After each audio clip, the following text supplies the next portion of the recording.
नमस्कार, माय माउली हिंदी समाचार में आपका स्वागत है और मैं हूं शेख इस्माइल। आज बेला मंडल केंद्र में आयोजित ग्राम सभा लगाई गई। ग्राम सभा काफी रोचक और धांसू दिखाई दी। ग्राम सभा में गर्माहट थी, अधिकारी बेचैन दिखाई दिए। केंद्र में ग्राम सभा लगाने का मकसद नए राशन कार्ड, इस पे भी काफी बवाल हुआ। जनता अधिकारियों से पूछते पूछते थक गई।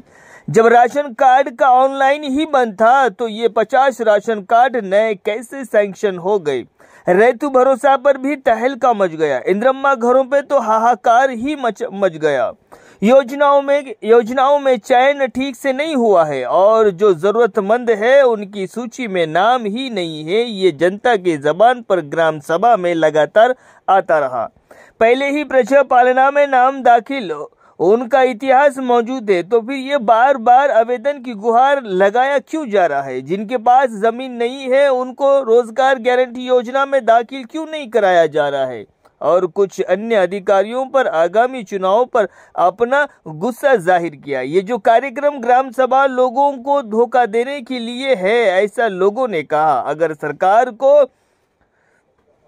कुछ देना था तो ग्राम सभा में जरूरतमंद लोग मौजूद और फैसला भी ग्राम सभा के अंतराल में ही होना था। लेकिन ऐसा न होते हुए अधिकारी नायक पर्दे के पीछे अपनी फिल्म बना रहे हैं, ये भी आरोप लगता रहा। खुद सत्ताधारी पार्टी के नेता ने भी कहा सरकार की योजना का गलत फायदा उठा रहे हैं ये अधिकारी क्या कह रहे हैं ये भी जरा सुनिए।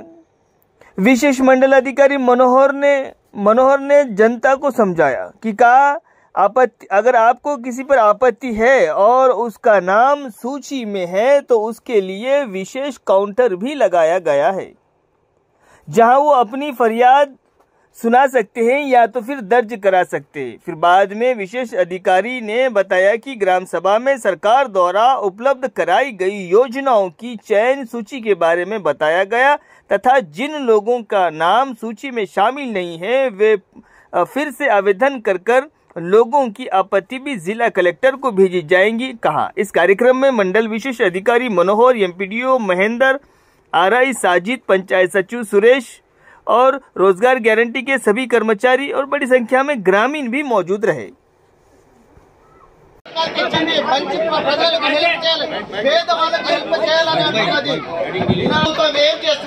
మంచి హెల్ప్ చేయాలా, మంచి ప్రజలకు ఇది ప్రజాపాలన కావాలని అంటున్నది.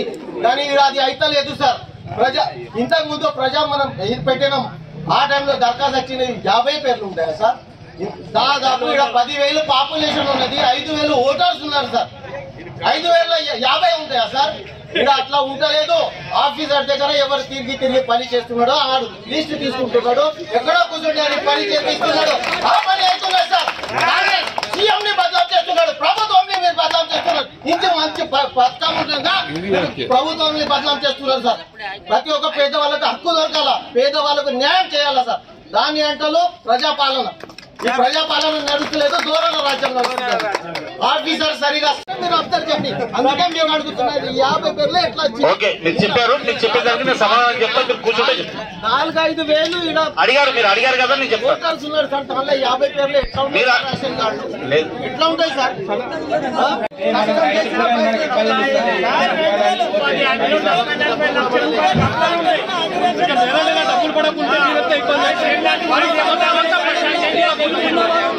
చైన్లో పోయిన కూలీలు ఉంటారు కదా, వాళ్ళని నిర్ధారించడం విధంగా ఒకవేళ లేదంటే ఆ బ్యానర్ తీసి స్టార్ట్ చేయండి. కనీసం ఫోటో పెట్టకుండా పర్వాలేదు కానీ ప్రజలకు న్యాయం జరిగే విధంగా చర్య తీసుకొని ఫోటో మేము అబ్జెక్షన్ చేస్తే మాత్రం మా ఫ్లెక్సీ తీయాల్సి వస్తుంది. మేము ఎవరిని డిస్టర్బ్ చేయదలుచుకోలేము. ఏ పథకాలు ఉన్నాయో మీరు ప్రతి ఒక్క పథకం ఎలిజిబుల్ ఉన్న వ్యక్తికి ఖచ్చితంగా చెందాలా.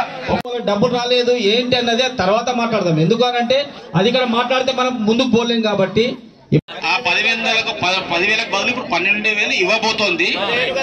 ఇప్పుడు ప్రభుత్వం ఇవ్వబోతోంది, ఇంకా ఇవ్వలేదు. ఈ లిస్టు పంపిన తర్వాత దీని ప్రకారంగా వాళ్ళు ఇవ్వబోతున్నారు. తీసేస్తారు. ఇప్పుడు ఒక విషయం మీకు చెప్పింది మీరు అర్థం చేసుకోలే. నేను అన్నది ఏంటి అంటే ప్రతి ఇంటికి వెళ్ళి ఓన్లీ ప్రపోజల్ డౌట్ మళ్ళీ ఒకటి, ఎందుకంటే ఒక్క కాన్స్టిట్యూన్సీకి 3,500 ఇస్తారు అన్నారు. అంటే ఇప్పుడు మా పేర్లలో దగ్గర దగ్గర ఒక 500-600 వచ్చినాయి. అసలుంటప్పుడు మాకు ఎన్ని ఇళ్ళు వస్తున్నాయో ఒకసారి క్లియర్ చెప్తే మాకు అర్థమైంది. అందరికీ వినతి చేసిందంటే మాకు ప్రభుత్వ ఆదేశాల ప్రకారంగా మేము ఇక్కడ పనిచేయాలి కాబట్టి ఎప్పటి వరకు వస్తుంది డెడ్ లైన్ అన్నది ఏం లేదు. ఇది నిరంతర ప్రక్రియ అని మాత్రం చెప్పారు మాకు. కాబట్టి అప్లికేషన్ ఇచ్చిన తర్వాత దాన్ని వెరిఫై చేసి దాన్ని కూడా మంజూరు చేస్తామని చెప్పారు. ఈ లిస్ట్ అనేది ఫైనల్ కాదని చెప్పారు. మీరు రాసి పంపిన తర్వాత మీరు ఏదైతే మేము రిజిస్టర్ లో రాసి ప్రపోజల్స్ అక్కడికి పంపిస్తాం.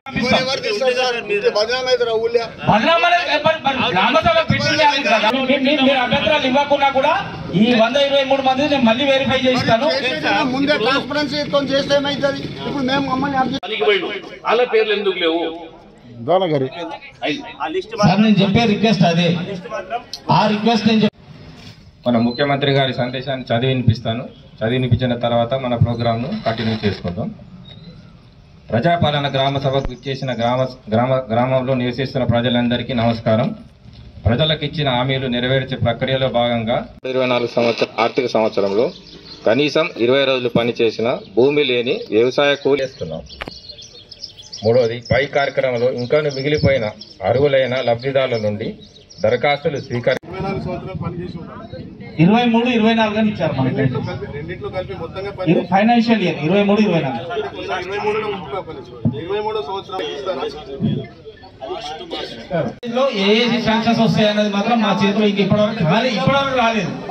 అయితే 26వ జనవరి నుంచి ఈ పథకాలు ప్రారంభిస్తాం. హబీబ్, లింగమ్మ, పుష్ప, వికాస్, సుశీల, లలిత. ఓకేనా? అక్కడ ట్రైబల్ వాసులు ఉన్నారు. ఈ ఇంద్రమ్మ ఇండ్లకు ట్రైబల్ వాసులు సభ ఏర్పాటు చేయడం జరిగింది. మన గ్రామంలో నివసిస్తున్న అర్హులైన అందరు లబ్ధిదారులకు ఈ పథకాల కింద సహాయం అందించాలన్నదే ప్రభుత్వ పని చేసినాక పైసలు పడలేదు.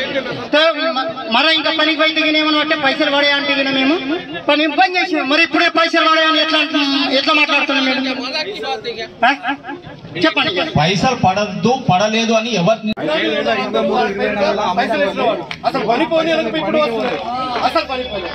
అసలు 23-24 అమౌంట్ ఇవ్వలేదు. ఎవరు పని కూడా అవ్వలేదు. 24-2023 పనికి పోయిన వాళ్ళదే లిస్ట్ వచ్చింది. సర్వే ఇంకొకసారి చేస్తున్నారు సార్ ఇంద్రమ్మ పథకంది. కానీ పాత కాలం నుంచి ఇల్లు ఉన్నాయి, అది కూడా తొందరగా వచ్చినాయి. రాస్తున్నారు. ఒకవేళ మీరు రిప్రజెంటేషన్ కూడా ఇవ్వదలుచుకుంటే ఇస్తే నేను దాన్ని నా సంతకంతో నేను ఫార్వర్డ్ చేసి పంపిస్తాను. కాబట్టి ఆలోచనలు ఇంత మంచి ప్రోగ్రామ్ ఎక్సెప్ట్ చేస్తున్నాం. వచ్చి మాట్లాడితే జనంలో ఏముందనే తెలుస్తుంది. అక్కడ శాంక్షన్ చేస్తా అంటారు, మాట మార్చుకుంటారు. మా మనసులో లేదు మీకు తిట్టాలని మీకు చెప్పాలని. కాకపోతే ఏం చెప్తాం వాళ్ళు లేదు. భూమి సార్ భూమి ఎలా ప్రూవ్ చేయగలుగుతాము? ఇప్పుడు వ్యవసాయ కూలి అని ఒక 2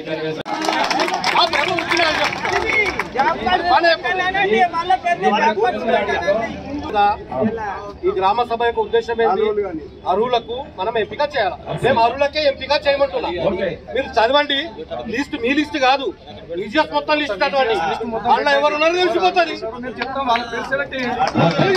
అట్లా ఇక్కడ ఏం జరిగింది అని చెప్తున్నా. దీనికి క్లారిఫికేషన్ చెప్తున్నా.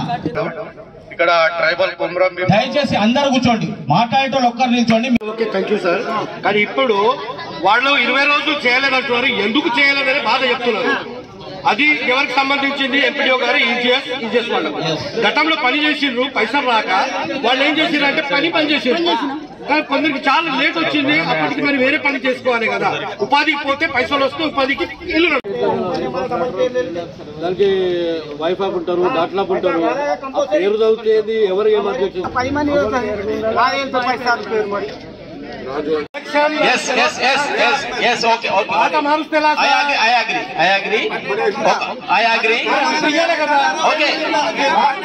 ముందు 10 ఉంటే మేము 10 చిల్లరు మేము 10 ఇస్తా అన్నారు. ఇప్పుడు మీరు తగ్గిందండి సార్, 12కి వచ్చింది. అది ఇస్తారో లేదో తెలియదు.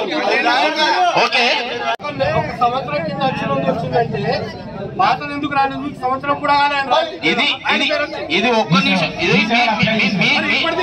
మా ప్రభుత్వాన్ని బదనాం చేయాల ఉద్దేశం నడుస్తున్నది సార్. మా ప్రభుత్వాన్ని బదనాం ఎందుకు చేస్తున్నారు? ఇంత మంచి పథకాలు తెచ్చిండు సీఎం గారు, ఇంత మంచి ఇది చేస్తున్నారు.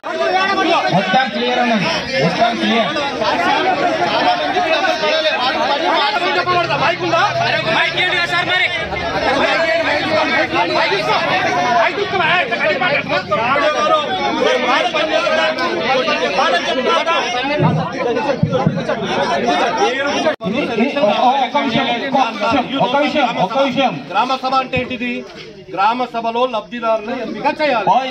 గ్రామ సభ ఎందుకు? మీరే ఎవరు ఎన్నిక చేస్తున్నారు? హౌసింగ్ ది కానీ, రేషన్ కార్డు కానీ, భరోసా కానీ, ఇవన్నీ ఏ పథకాలు ఎత్తున్నాయో అది ఇక్కడ మీరు ఇది ఆరులా కాదని చెప్తే అందరూ అక్కడ తెలుస్తుంది. మీరు తెర వెనుకలో చేసుకొని ఇక లిస్ట్ అంటే అది ఎవరు చేసిండ్రు? అది ప్రజలకు తెలవాలంటే ఇక్కడ ఆన్ ద స్పాట్ లో గ్రామ సభలో చేయాలి. అది గ్రామ సభ చెప్పండి. అక్కడ టీఏ గారికి తెలియదు, కాగితం చూసే చేశారు. కాగితం చూసే చేశారు. ఏ పథకమైనా అందరు అప్లికేషన్ మీ దగ్గరనే ఉంది.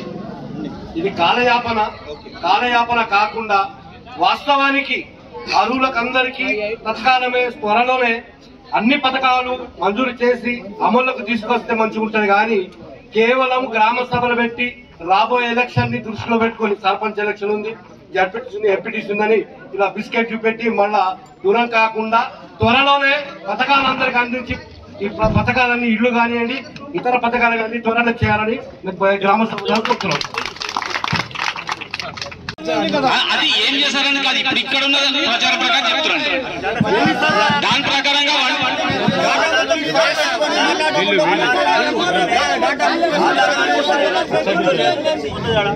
సంతకం చేసి పంపిస్తానని చెప్తున్నాను. ఇప్పుడే ఈ సభలోనే మీరు సాయంత్రం వరకు ఇచ్చిన లిస్ట్ ని ఫైనల్ చేసి ఇవ్వాల కాకుండా రేపు పంపిస్తాం. మరి మీరు దేని ఆధారంగా చేసిండ్రో ఆ ఏజెస్ లో పనిచేయని వాళ్ళు కూడా అందులో ఉన్నారు. ఏ ఒక్క రోజు కూడా పనిచేయని వాళ్ళని కూడా తీసుకొచ్చారు. కానీ వాస్తవానికి మీరు ఇచ్చేది భూమి లేని కూలీలకు, రైతు కూలీలకు. మరి భూమి లేని రైతు కూలీలు వాళ్ళు వ్యవసాయం పని చేయడానికి పోతారు. నా దగ్గర ఇప్పుడు నౌకరు ఉన్నారనుకోండి, నా దగ్గర సంవత్సరానికి ఉంటారు. వాడు కూలి పనికి అయితే పోడు కదా, ఉపాధి హామీ పనికి పోడు. మరి ఆయనకు భూమి లేదు, వ్యవసాయం కూలీ చేస్తున్నారు. అలా వ్యవసాయానికి పోయే వాళ్ళే ఉన్నారు. కొందరు ఈ ఎన్ఆర్ఎస్ఎస్ కు పోని వారు కూడా ఉన్నారు. మరి వాళ్ళ సంగతి ఏంటిది? వాళ్ళు వాస్తవానికి వాళ్ళ భూమి కూడా లేదు. చాలా మంది అట్లా 50% ఉన్నారు. ఇక అందరైతే వ్యవసాయం చేసే వాళ్ళు 50% ఉంటే 50% ఏమో వ్యవసాయం కూలీల పైన ఆధారపడే వాళ్ళు ఉన్నారు. మరి అటువంటి వాళ్ళ సంగతి ఏంటిది? చాలా మంది కొందరు దుకాణంలో కూడా నౌకరు ఉన్నారు, పాపం భూమి లేని వాళ్ళు. అందరు కూడా ఎన్ఆర్ఎస్ఎస్ లో పోరు కదా. ఒక ఎన్ఆర్ఎస్ఎస్ దాటాన్ని పోయిన వాళ్ళకి ఇస్తామంటే అది మాత్రం చాలా అన్యాయం జరుగుతుంది. లబ్ధిదారులకు మాత్రం నిజమైనటువంటి లబ్ధిదారులకు ఈ స్కీమ్ అందకుండా పోతుంది. కాబట్టి ఐ విల్ రిక్వెస్ట్ యూ, ఏదైనా కానివ్వండి, వాళ్ళు భూమి లేని వాళ్ళకి ఎన్ఆర్ఎస్ఎస్ లో ఉండనియండి, ఉండకపోనియండి. అటువంటి వాళ్ళందరికీ ప్రజాపాలనలో భాగంగా మన ప్రభుత్వం జనవరి 26 నుంచి ప్రారంభించబోయే 4 పథకాల గురించి గ్రామ సభలు నిర్వహించడం జరుగుతుంది. ఈ గ్రామ సభలలో ఇందిరమ్మ ఆత్మీయ భరోసా, రైతు భరోసా, కొత్త రేషన్ కార్డులు, ఇందిరమ్మ ఇండ్లు, ఈ 4 గురించి గ్రామ సభలో ప్రజలకు వివరించి ప్రజల నుండి అభ్యంతరాలు స్వీకరించవలసిందిగా ఆదేశించడం జరిగింది. దీనిలో భాగంగా ఇవాళ వేల గ్రామంలో గ్రామ సభ నిర్వహించడం జరిగింది. ఈ గ్రామ సభలో ప్రభుత్వం ఇచ్చిన హామీలనే కాకుండా మిగతా వారు ఏదైతే కోరుతున్నారో ఆత్మీయ భరోసా, భూమి లేని నిరుపేదలకు, తర్వాత 20 రోజులు ఈజేఎస్ లో వర్క్ చేసిన వాళ్ళకి ఇవ్వమని ప్రభుత్వ ఆదేశాలు ఉన్నాయి. కాబట్టి గ్రామస్తులు కోరింది ఏంటంటే ఇందిరమ్మ ఆత్మీయ భరోసా ఏదైతే ఉందో 20 రోజులు పని చేయకున్నా కూడా రైతులేని నిరుపేదలకు లేదా ఇతర ఏదైతే వ్యవస్థలలో షాపులలో కానీ లేదా ఇతర వర్గాలలో కానీ పనిచేసే వారికి కూడా ఈ ఆత్మీయ భరోసా వర్తించే విధంగా నిర్ణయం తీసుకోవాలని వాళ్ళు విజ్ఞప్తి చేయడం జరిగింది. అలాగే ఇందిరమ్మ ఇళ్లలో కూడా స్థలాలు లేని వారికి కూడా అందరినీ ఇక్కడ మంజూరు చేయవలసిందిగా వాళ్ళు విజ్ఞప్తి చేయడం జరిగింది. అలాగే రైతు భరోసాలో ఏదైతే ఉందో అందరికీ ఇక్కడ ఆమోదం తెలపడం జరిగింది.